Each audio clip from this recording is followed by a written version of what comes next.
Itong gauge natin guys, hindi lang naman temperature ang makikita nyo dyan. Syempre, ito sa voltage para malaman natin kung nag-charge ng maayos yung ating alternator at yung battery natin is kung nasa normal health siya.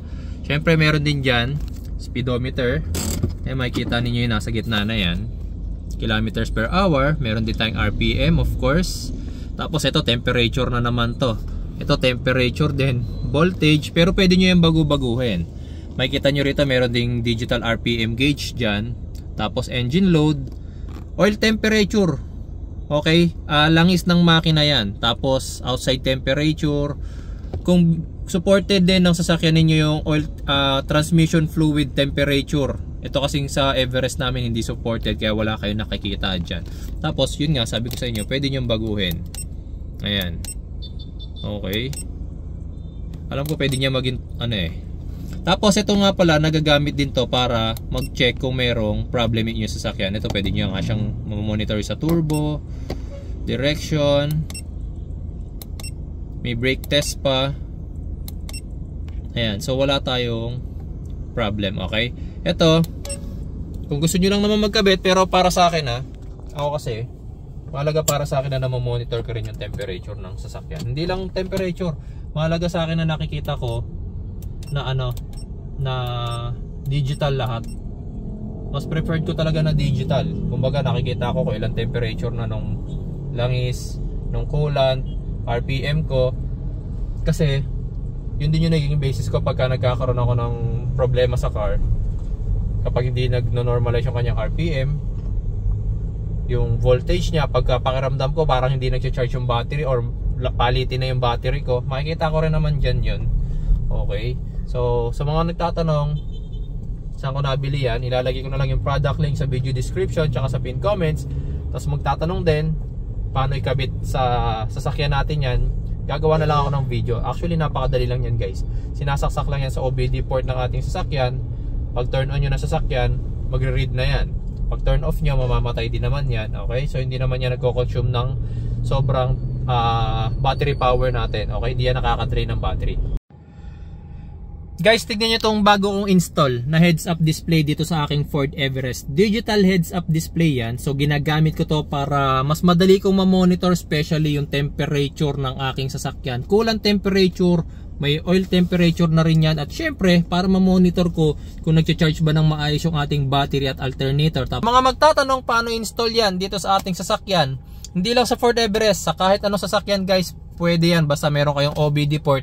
Panoorin nyo yung video natin for today. Tuturuan ko kayo kung paano po mag-install.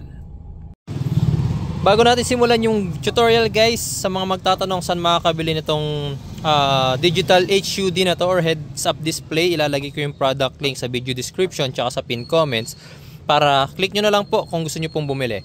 Ngayon naman guys, ang uunahin natin syempre, itong HUD natin, dito natin in-install yan sa ating dashboard.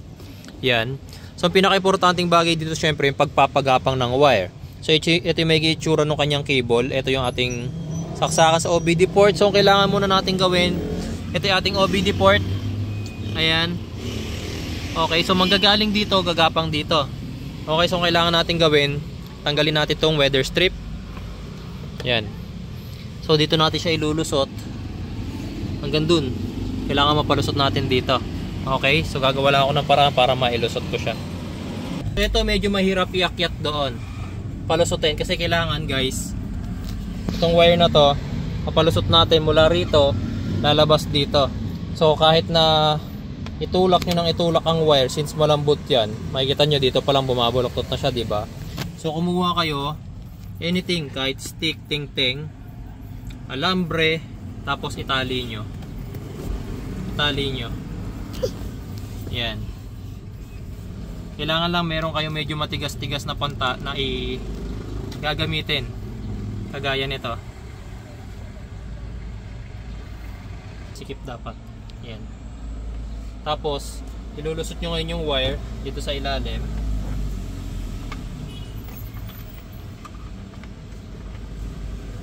Hanggang lumusot dito. Eto, makikita nyo. Ayun siya, oh. Dahil meron tayong gamit na stick, madali nating napapunta rito yung harness, diba? So dudukutin ko lang yan. Hindi ko lang mai-video dahil one-handed lang ako. Wait lang kunin ko lang sandali. Ayan. So makukuha nyo na yan. Pati yung stick na ginamit nyo kanina, makukuha nyo rin. Ayan, no? Okay, so ngayon, madali na lang yan. Ayan. So ito, meron na tayong nailusot na natin.